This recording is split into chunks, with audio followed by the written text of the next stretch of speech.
Doctor B आर अम्बेडकर साहब जी की देन है जो हम आप सभी यहाँ पर बैठे हैं।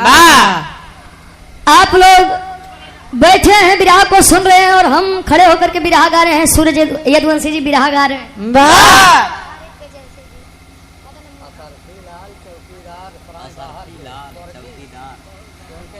अच्छा, स्वर्गीय बाबू असरफी लाल जी, ये चौकीदार साहब सराय बाहर से, उनके सुपुत्र जी सुंदर माला और 20 रुपए का सम्मान। बहुत बहुत धन्यवाद।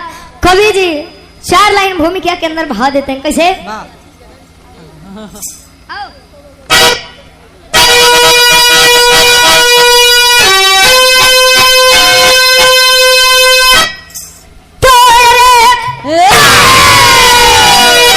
अरे बन कर मसीहा गरीबों के आए, अरे दलितों का सपना सजा के गए, दूर रह के विभिन्न लिए राय को, स्वास्थ्य शिक्षा को पाते रहे। अरे लंदन से आया खबर एक दिन, भाषण को बारूद गाड़ी चले, कार्य बुरा हो गया, सोचे अंग्रेज बन गए समाधि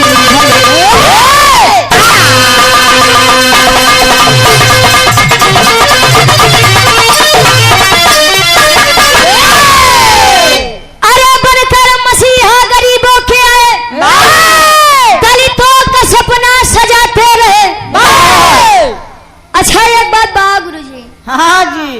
गांधी जी भारत देश के ऐसा महान पुरुष हैं जे सत्य अहिंसा के ज्यादा माने। बाबा मतलब कि केहू एक हाथ मारे तो दूसरों गाली आगे कह दा। आज केहू जमाना बा कि केहू एक हाथ मारे बस तले ओके 2 हाथ मार दा। चल बैठे सारे मुड़े पे। ये हमारे बड़े भाई मिथिलेश यादव जी के द्वारा सुंदर माला 100 रुपए का सम्मान। बहुत बहुत धन्यवाद। डॉक्टर बी आर अम्बेडकर साहब जी और गांधी जी की विचारधाराएं नहीं मिलती थी। कहा गांधी जी का यह बात है कि भाई क्यों एक हाथ मारे तू दूसरों गाली आगे कह दा। केवल लड़ाई अहिंसा से लड़िए। सभी का अपने अपने नजरिए से सोचना ठीक था, लेकिन हमका तो नहीं लगत बा कि आज के समय पे अहिंसा से आजादी मिले वाली बात कब मुझे। लंदन की रानी जिन्होंने बड़ी कम उम्र में बड़ी ख्याति को प्राप्त किया था। लंदन वाली हो? हाँ हो। लंदन रानी विक्टोरिया जी कम उम्र में सारे इंग्लैंड पर, लंदन पर अपना शासन सत्ता जमा करके इस संसार से गई थी। तो हम लोग होते हैं कि जिनको हम प्रेम करते हैं उनकी पुण्य तिथि को मनाते हैं, उनके जन्म दिवस को मनाते हैं। जैसे आज ये 14 अप्रैल कल है और कल के दिन डॉक्टर बी आर अम्बेडकर साहब जी का जन्म हुआ था 14 अप्रैल 1891 में। और आज ही यह कार्यक्रम रखा गया है हमारे बड़े भाई सचिन भाई के द्वारा। तो तनी से आप लोग विचार करें, लंदन में जब रानी विक्टोरिया की पुण्यतिथि रखी गई तो सरदार, अंग्रेजों का सरदार बोला अपने सैनिकों से कि यार रानी विक्टोरिया जी के लिए यादगार कुछ चीजें होनी चाहिए। कुछ लोगों ने सुझाव दिया कि साहब भारत देश का एक वृद्ध इंसान है जो के लोग शुद्ध काथी बुढ़वा आदमी बा के भारतवासी प्रेम से बापूजी कहते और पूरा नाम मोहनदास करमचंद गांधी बा। तब कह के वही के बुलाएला बड़ा बढ़िया भाषण देते। अच्छा बुलाए हैं, तार गया, चिट्ठी गई इंग्लैंड से यानी लंदन से जब आया भारत भूमि पर तो गांधी जी बड़ा खुश हुए। आए हाय, हाँ हम भी लंदन जाएंगे। लंदन से हमारा बुलावा आया है। विचार करते हैं कैसे गुरुजी। एक लाइन गीत लगत बा, गजल के भाव बा कैसे।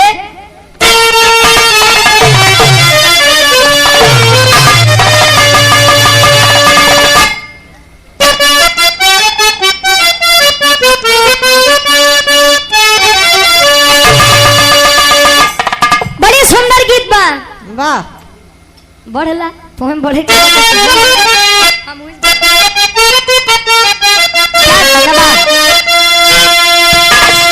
अरे बजा दे, अरे बजा दे, बजा दे श्याम बसुरिया तो मजा आ जाए। बजा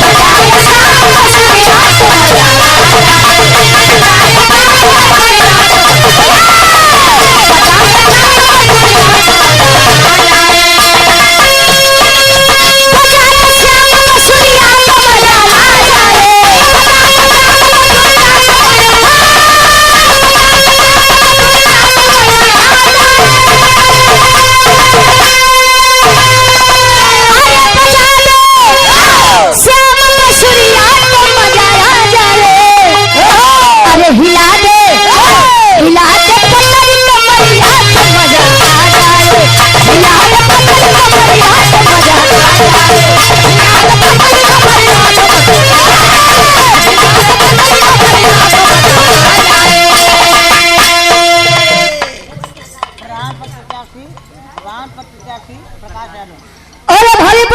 प्रत्याशी है प्रकाश यादव जी। सराय बाहर से 100 रुपया। सराय बाहर से गार्जियन जी के द्वारा 100 रुपया बहुत बहुत धन्यवाद आशीर्वाद का चाह रही। कहे बजा दे श्याम बसुरिया तो मजा आ जाए और हिला दे पतरी कमरिया तो मजा आ जाए। हरिओम भैया। अरे क्या कहे तो से बढ़िया कवि जी फर्ज में लिखा है। देखिए लोग कहते हैं कि वीर हर घर में पैदा नहीं होते हैं, तो हम कहते हैं हर माँ वीर पैदा भी नहीं कर सकती है। नहीं तो आदमी ढेर बैठा है गुरुजी। क्यों सुन के जाइए, क्यों समझ के जाइए और क्यों देख के जाइए, क्यों खाली इतना हुआ कि यार हुआ बिरहा कम भाषणबाजी ज्यादा बतौबा ए नहीं के हित बदे लेकिन कहिए कि बिरहा कम लेकिन भाषणबाजी ज्यादा समाज में हर प्रकार के आदमी है। और 50 रुपए का सम्मान अंकित छमार अम्बेडकर वादी ये बड़े भाई के द्वारा 51 रुपया बहुत बहुत धन्यवाद। कभी जी लिखा था कैसे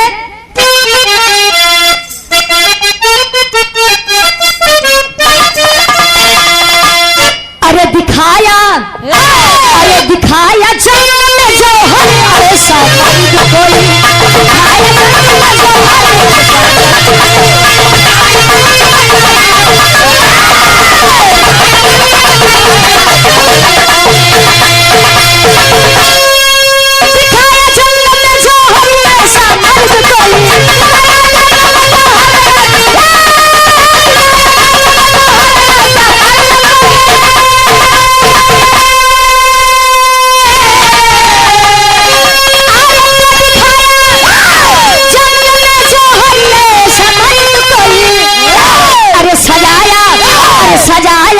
सजाया दरिया का सपना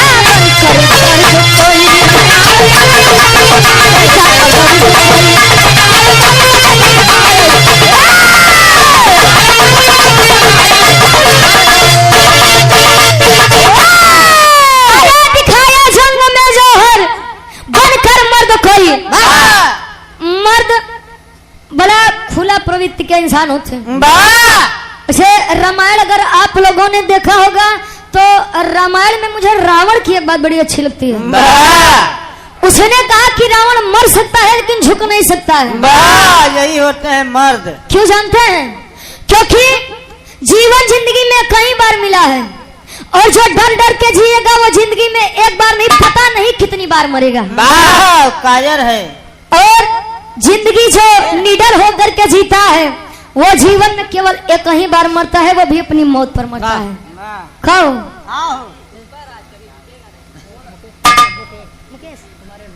मुकेश कुमार एडवोकेट साहब ये 200 रुपए का सम्मान बहुत बहुत धन्यवाद। अरे आप बड़े भाई अपना म्यूजिक। अच्छा अरे हमारे दादा अपना म्यूजिक प्रयागराज और सीताराम बिरहा music Radha music club.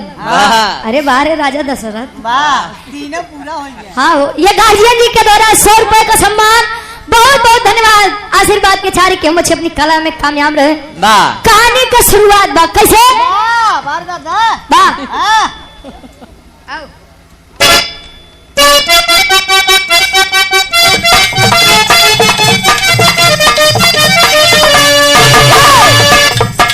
Gandhi Subhash Subhash Nehru वतन के पुजारी थे।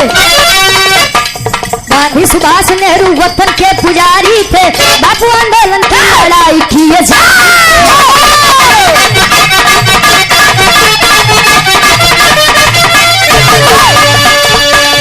एक दिन लंदन में टैगोरों ने विचार किए। एक दिन लंदन में टैगोरों ने विचार किए। भाषण देने के बापूजी तब सिधार दिए।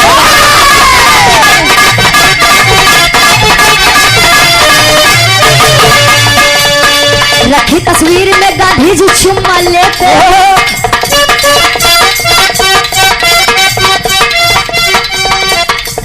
रखी तस्वीर पे गांधी जी चुम्मा लेते हैं। तभी अंग्रेज मिलके कड़ी सजा देते हैं।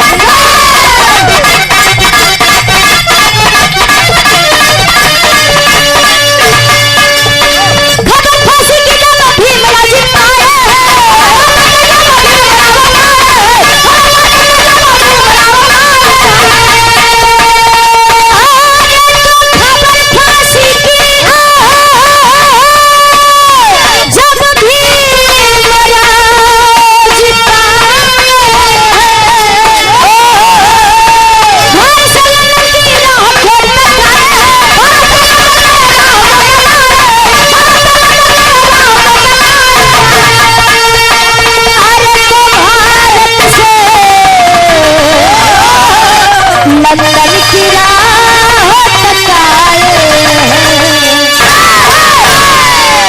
अरे वाह हरिओम भैया वाह। वकील रोड लाइन्स मोहनगंज। वकील रोड लाइन्स। हाँ वकील रोड लाइन्स। हाँ लाइन्स रोड अच्छा रोड लाइन्स वकील रोड लाइन्स ये मोहनगंज से बड़े भाई के द्वारा 100 रुपए बिरहा। आप लोग बड़ा बढ़िया सुनत होगा। बड़ी अच्छी कहानी बड़ी मार्मिक कहानी भी आप लोग सुनत होगा। लेकिन उम्मीद बा कि शायद ये बिरहा आप लोग सुने होगा शायद। हाँ हो प्रधान पद प्रत्याशी बड़े भाई आप प्रकाश यादव जी सराय बाहर से 100 रुपए का सम्मान। बहुत बहुत धन्यवाद। अच्छा गांधी जी जब ये सुने कि मुझे लंदन जाना है गोरों ने बुलाया है। अच्छा गांधी जी के मुंह में बार बार कम रहे। हाँ हो वो बुढ़ौती में सब कहो तो हो सको तोरे हो। अच्छा थोड़ा नाच करे न ऊपर अपने ऊपर गांधी जी हो नाच करे। चल दिए लंदन की तरफ और लंदन जब पहुंचे लोगों का जमाव है। लोगों का जमाव है और रानी विक्टोरिया की स्मृति रखी हुई है। तो गांधी जी पहुंचे भाई भारतवासी रहे मन में। भारतवासियों का मन बड़ा गुरुजी नाजुक होता। वो अगर कम उम्र के लड़का के आगे बढ़ा देखे तो कहिए हमार बिटिया समान हमार बेटवा समान। अरे अच्छा गांधी जी भी ऐसा विचार के हो रानी विक्टोरिया के स्मृति रखी बा और तले गांधी जी जाई के वही स्मृति के ऊपर चुम्बन करत है।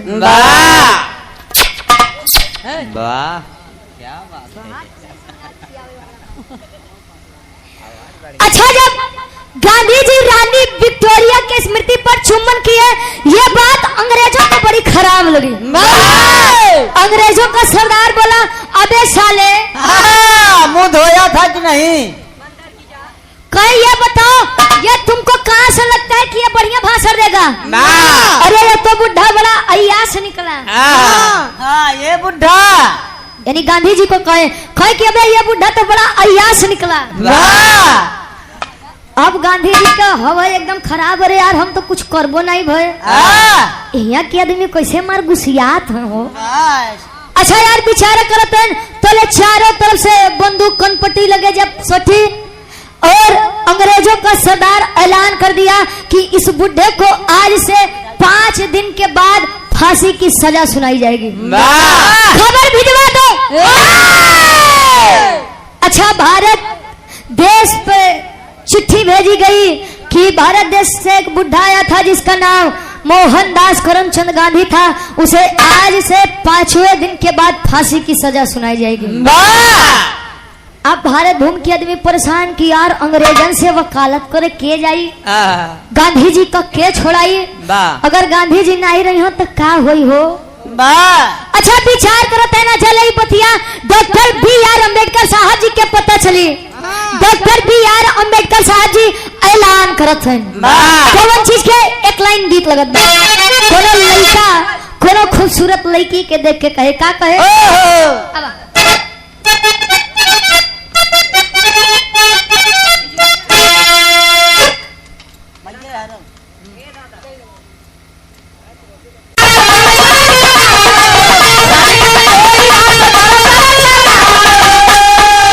गलती हम पूछता वो होई सवास हो गलती हम पूछता वो होई सवास हो ले ले तुम मजा के रानी जी के पास हो ले ले तुम मजा के रानी जी के पास हो ले ले तुम मजा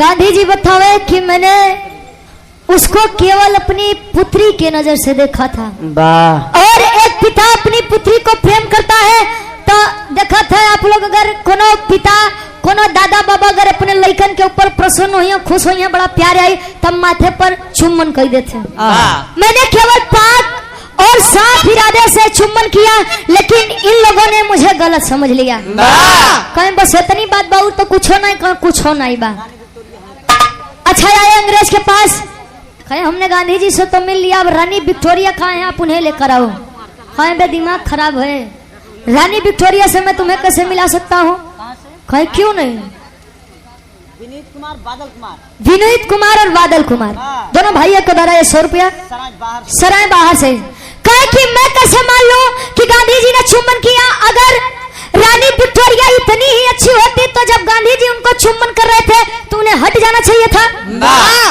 हट जाना चाहिए था कि नहीं हट जाना चाहिए था वाह बोलो कहे कि अब अंग्रेज लगा मुंह बाइक के देखा कहे कि अबे साला ये तो फंसा रहा है कहे कि वो कैसे हटे हैं कहे कि जब वो नहीं हटे तभी कैसे मान लिया कि केवल गांधी जी दोषी हैं वाह गलती कभी एक तरफ से होती है आप लोग बताइए बताइए कहा चाहिए तनी गलती हो लेकिन गलती दोनों तरफ से होती है वाह ताली कभी दो एक हाथों से नहीं बजती है वाह नहीं बजावे की कोशिश करो कितनों अगर बजी जाए तो बचावा ए भाई गांधी जी के जान के अंदर तनी तनी जान आवत बा वाह लागत बा बाबू बाबा साहब बचाइए ली हो खैर बस बस बाबा साहब वैसे लगा रहा लगता है जान हमार बचिए जाइए वाह पहले होत का अपने बात पर केवल बाबा साहब बड़े हैं कि मुझे रानी विक्टोरिया से मिलना है वाह अभी मिलना है और तत्काल मिलना है तेरी के भाव लगत बा कैसे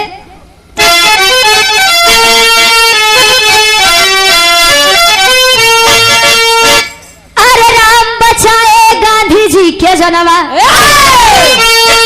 ए भैया बचाए गांधी जी के जनवा करके कठिन परिश्रम छोड़े हिंदुस्तान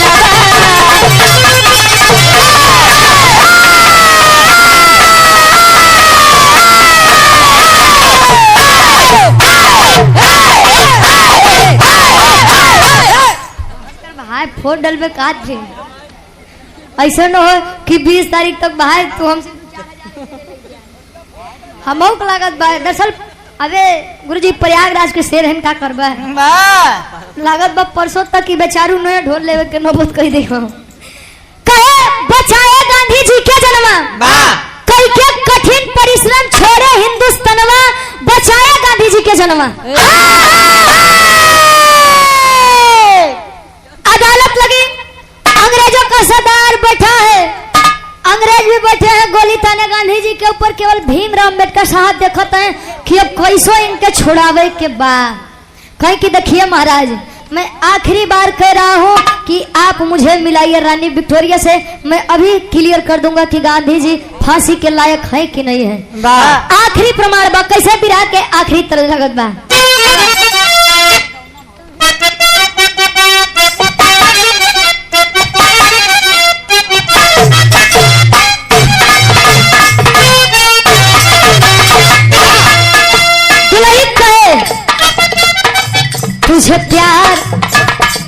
तुझे प्यार करूं दिलदार भड़कार सिलवाओ तेरे चोली रे तुझे प्यार करूं सिलवाओ तेरे चोली रे तुझे प्यार करूं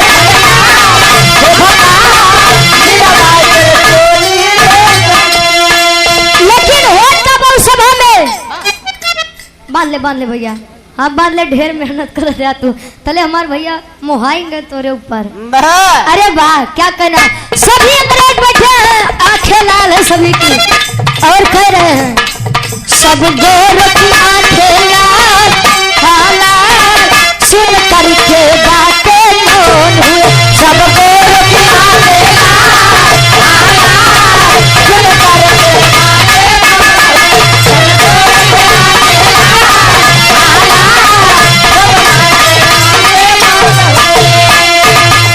बाबाजी बोले रानी कहा,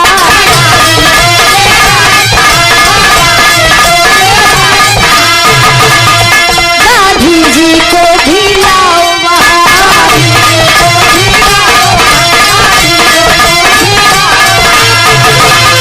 होई गई ले सबने बवाल, बवाल सुन करके बातें मौन, हो गई ले सबने बवाल, बवाल सुन करके बातें मौन, सुन करके बातें मौन। अंग्रेजों का सरदार बोला कि रानी विक्टोरिया आप लोगों से नहीं मिल सकती। वाह क्यों? क्योंकि वो इस संसार से जा चुकी हैं, यानी वो इस संसार में है नहीं, केवल उनकी स्मृति रखी गई थी और ये स्मृति का चुम्बन किया है। तो महाराज एक सजीव और एक निर्जीव की तुलना आप कर रहे हैं, वाह मतलब एक फोटो और साक्षात बापूजी की तुलना कर रहे हैं कि उन्होंने गलत कर दिया उनके साथ। वाह हद है यार। सुरेश यादव गुरुजी नहात ददौली चकिया से या पुनः गार्जियन जी के द्वारा 100 रुपया, बहुत बहुत धन्यवाद। जय करण पटेल जी सराय बाहर से 100 रुपया, बहुत बहुत धन्यवाद। अच्छा गए रानी विक्टोरिया की स्मृति के पास, कहे या तो रानी विक्टोरिया को अब लाइए, तब गांधी जी को फांसी दीजिए और उन्हें भी फांसी दीजिए, अन्यथा गांधी जी का भी एक स्मृति ले लीजिए, गांधी जी का भी एक स्मृति ले लीजिए, उन्हें भी सजा दे दीजिए और इन्हें भी सजा दे दीजिए, क्योंकि दोनों की गलती इसमें बराबर की है। गांधी जी जब उनका चुम्बन किए तो वह हटी नहीं, केवल वही उनकी स्मृति साक्षात विराजमान रही। सभी कहो हो बड़ा दिमागदार इंसान आया है भारत देश से। ऐसे थे हमारे डॉक्टर बी.आर. अम्बेडकर साहब, जिनसे तालमेल ना भी बने उनके लिए भी हर हद तक गुजर जाने खुद तैयार थे। ऐसे महान पुरुषों की हम जयंती मनाते हैं, आज मनावत है, कल नीला झंडा कहूँ यहाँ फेंक रहे, कहूँ वहाँ फेंक रहे, मूर्तियाँ भी लोग बखूबी तोड़ने का कार्य कर रहे हैं। और कितना आदमी हुई है कि यहाँ जयंती में शामिल हुई है, तो 75 वाली लई के आए हुए हैं। तो अगर ऐसे महान पुरुषों को सम्मान देना है तो साहब मत दीजिए, अगर ऐसे सम्मान देना है तब कहो। अरे कुलदीप यादव जी सराय बाहर से 100 रुपया, बहुत बहुत धन्यवाद। गांधी जी हाथ जोड़ के बाबा साहब के कहें कि धन्य है आप जिन्होंने हमें बचा लिया, अन्यथा हमने तो सोचा था कि इंग्लैंड में ही, लंदन में ही हमारी समाधि बन जाएगी। चले हैं लेकर के बाबा साहब गांधी जी को भारत नगरी। कैसे आल्हा के भाव लगत बा,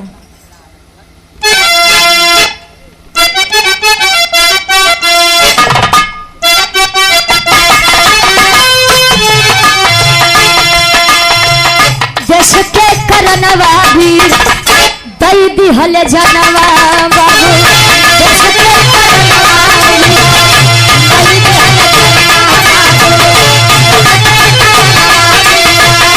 दई दिहल जनवा बाबू, अमर होई के भारत खातिर भइले सरवा,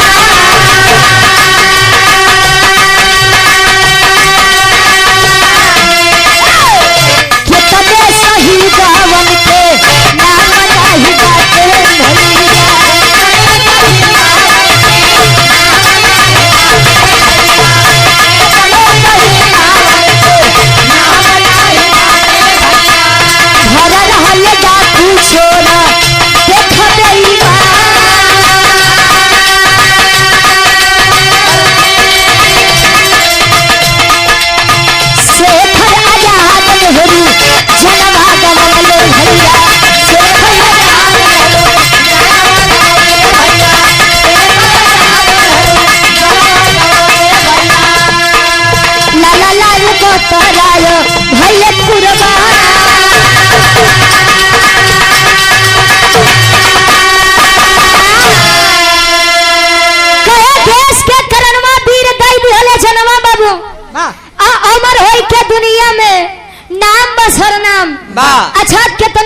पुरुष ऐसा हूँ गुरु जी हाँ जी कि भारत देश खातिर मर मिट तक गए बेचारी, लेकिन आज भी उनका गुणगान नहीं होता है इतिहास के पन्नों पर। 2 फरवरी को एक ऐसे महान योद्धा की जयंती थी जिनका नाम है छीता पासी। कुछ आदमी से हम पूछे, हम कहीं बतावा छीता पासी स्त्रीलिंग है कि पुल्लिंग कौन की नामों से लागत बा कि स्त्रीलिंग है। उनका धन्य है वीर, उनका धन्य है वीर। छीता पासी तो स्त्रीलिंग लागत है को गुरु जी। कितना वीर ऐसा है जो खाली भारत देश के लिए पहले के लोगों में ये हो थी कि भारत देश के लिए पहले मैं मर मिटूंगा। आज के लोग कहते हैं भैया तू आगे आगे चलो पीछे पीछे हम आवत है। कहे तू आगे आगे चलो पीछे पीछे हम आवत है। अच्छा एक बात हो बा गुरु जी, चोर मरे, डाकू मरे, बेईमान मरे, ठीक आदमी मरे, सब बेचारे स्वर्ग में जाते हैं। स्वर्ग चोर मरे हैं तब वो स्वर्गीय फलाना, डकैत मरी है, बलात्कारी मरी है तब वो स्वर्गीय फलाना। लेकिन हमारे ही नहीं समझ में आवत बा कि जलो सब स्वर्गे जाते हैं। नरक द्वार बंद पड़ा है तो नरक में के जाई हो को गुरु जी। हमको लगा चले हैं भीमराव अम्बेडकर साहब आए भारत भूमि पर अपने दलित समाज के लिए, बहुजन समाज के लिए उन्होंने एक कार्य किया और सबसे बड़ा कार्य क्या है जानते हैं? अभी आप लोगों ने सुना कि शिक्षा उस शेरनी का दूध है जिसने पिया है उसने दहाड़ा। Doctor B.R. अम्बेडकर साहब, मान्यवर कांसीराम का ये आदेश था कि शिक्षित बनो, संगठित बनो, संघर्ष करो। लेकिन साहब आज के समय में संघर्ष करना कौन चाहता है? चुनाव दिहो दूसरे के, जीती केहू दूसर कहिए भैया 5 साल इंतजार करा, 5 साल बाद जब चुनाव हो फिर देखा जाये। 2027 में सबको इंतजार करो, अगर फिर बेईमानी होगा तो क्या करबा? फिर लखबा कि 5 साल रुक जाई, 5 साल बाद जब चुनाव हो तो फिर सरकार बदली तो यो करबा। आखिरी भाग खड़ी के भाव लगत बा कैसे?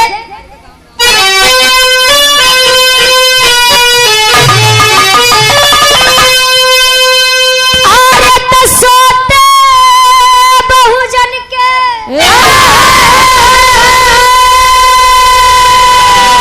अरे सोते बहुजन के अपने जगाए अधिक खातिर संविधान के बनाए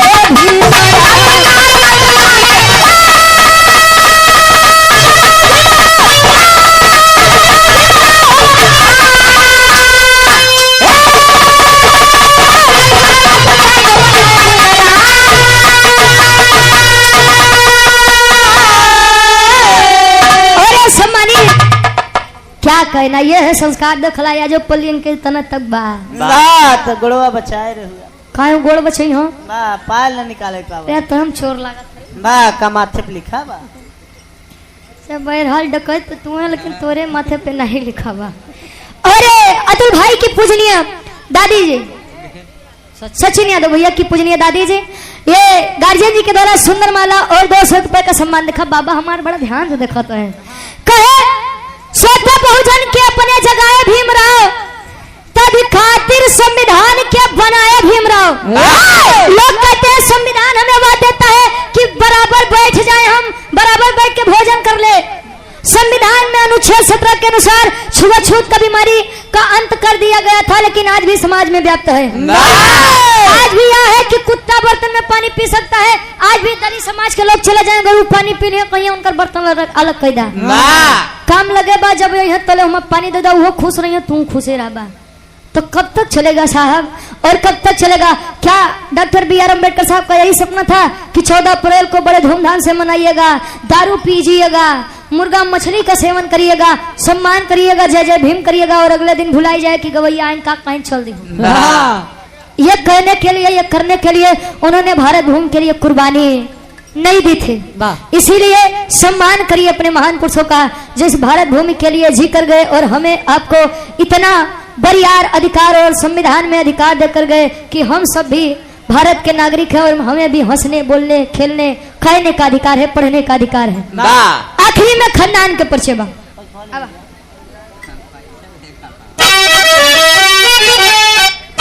गुरु बिहारी गुजरेश गुरु रामलाल गुरुकारी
सूरज जी के आप परम मित्र हैं।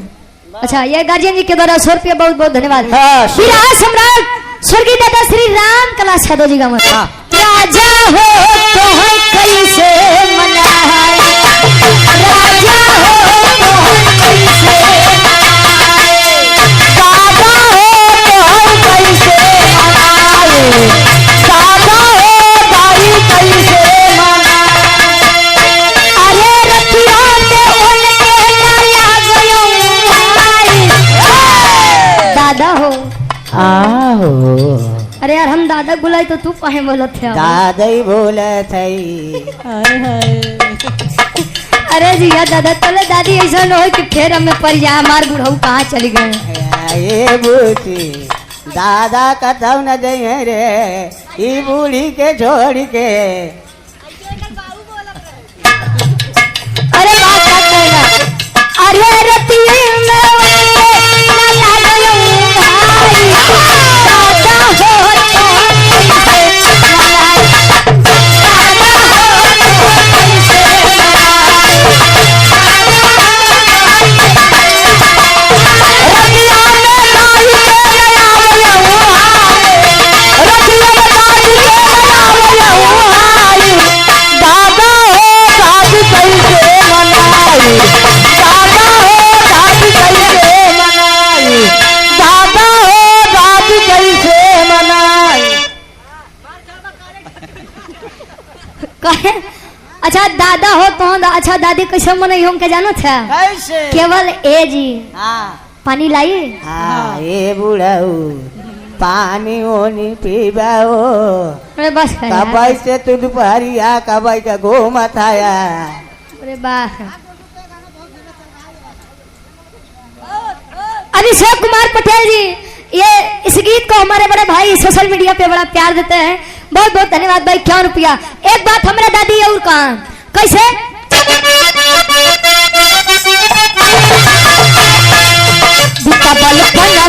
तैयारी गे जवानी,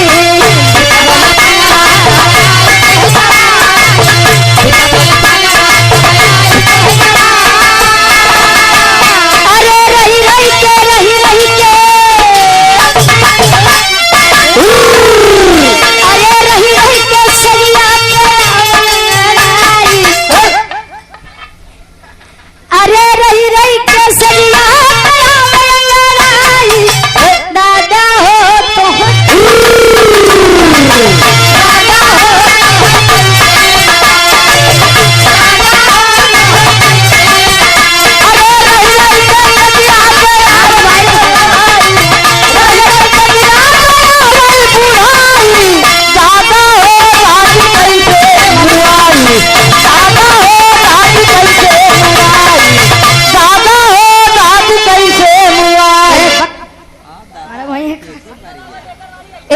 पहले के दुल्हे उ देखत उ दादा के सेवे आज देखा इतना मुस्कुरात बैठा है नहीं तो विश्वास माना दादा जितना आज के जनरेशन वाले आदमी हो उ मेहरारू से इतना परेशान है। बियाह होत बतबो ठीक जकरे होई के गुरुजी कहा अब हमरे का दू लइका हो गया नहीं तो हम तलाक दे देता है। मतलब मेहरारू से सब परेशान है का दादा। परेशान तो दे भी दो तरह तो तू लोग कैसे न पहचान बा। एक बार पप्पू व्यापारी देवगलपुर से 100 रुपया और दयाराम यादव जी बचंदा स्वीट हाउस वाले हमारे बड़का भैया 100 रुपया बहुत बहुत धन्यवाद। देखा पहले के दुल्ही लंबा घूंघट करे काहे बदे जाना था। हाँ उनका दांत बड़े बड़े रहता है तो पे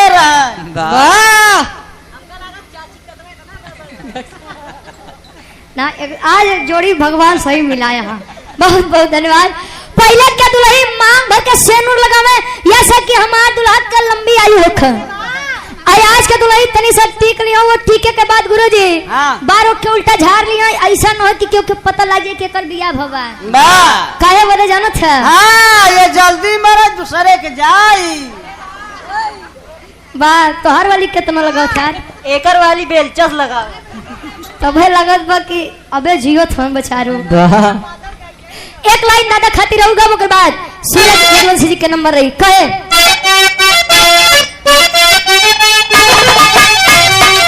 ई समझ लाई हमार दादा हमरे दादी के तारीफ कर का जान दे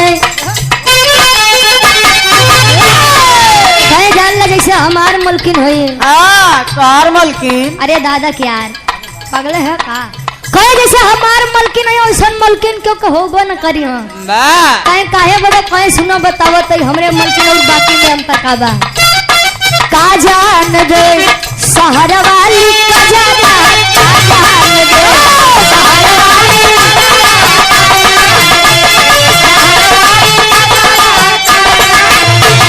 आज के बोलवा के सेज पसुतावा आज के बोलवा के सेज पसुतावा आज के बोलवा के सेज पे मुतावा आन के बोलवा के सेज पसुतावा आन के बोल मतलब अपन लड़का लड़का जब छोटवा रहा जैसे मान ला सचिन भैया जब छोट हो तो उनका दादा दादी बड़ी सेवा करत हो छोट लड़का बिस्तर तो बस सुसु कर दी। हाँ भैया थोड़े एक्सपीरियंस बाद तू लड़का के का करवा कहे उनके बड़ी सेवा करी है। उ लड़का जब बड़ हो जाए तो बढ़िया से लड़की देख के उनकर शादी कर देबा उ लड़का बन जाए दूसरे खातिर बल्लम बल्लम नहीं काबा वही फर्ज बल्लम पति परमेश्वर वो कहे कि आन के बलम मतलब अपन लड़का आन के बलम के सेज पसुतावा अरे अपने बलम के पीछा दे गोनरा अरे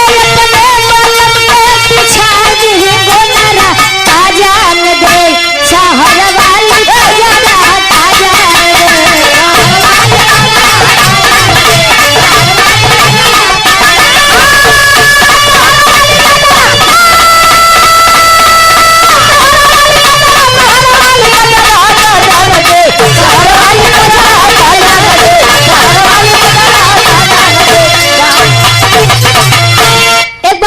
दादी के नाम पे जोरदार ताली बजा दो हाँ इनके सम्मान में। अच्छा देखो दादा अपने सम्मान में ताली बजाते हैं क्या कहना।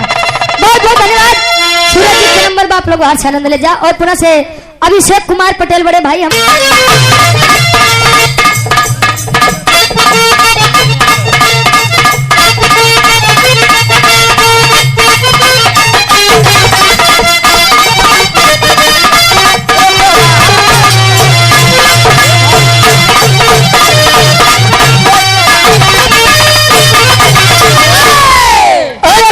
सम्मान आया है पूज्य गार्जियन जी आप किशन सरोज जी भावी विधायक पद के प्रत्याशी हैं सोराव से ये सुंदर माला और 2000 रुपए का सम्मान बहुत बहुत धन्यवाद।